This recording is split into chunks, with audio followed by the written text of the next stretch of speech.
ఈ శరీరం ఉన్నది పరోపకారం కోసము. నువ్వు బస్సులో కూర్చున్నావు, నీకు సీటు ఉంది, కానీ ఒక ముసలావిడ వచ్చింది, ఆవిడకి సీట్ లేదు, వెంటనే నువ్వు లేచి ఆ సీటు ఇవ్వాలి.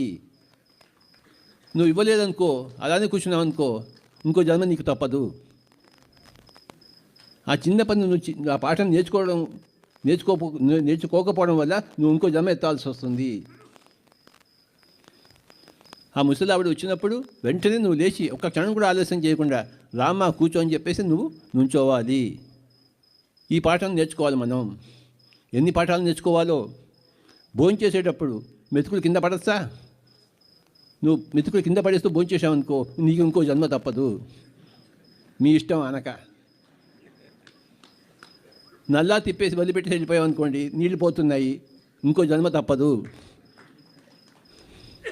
నీరు వృధా చేయకూడదు, అన్నం వృధా చేయకూడదు. ఏదైనా వృధా చేసినా ఇంకో జన్మ తప్పదు మీకు.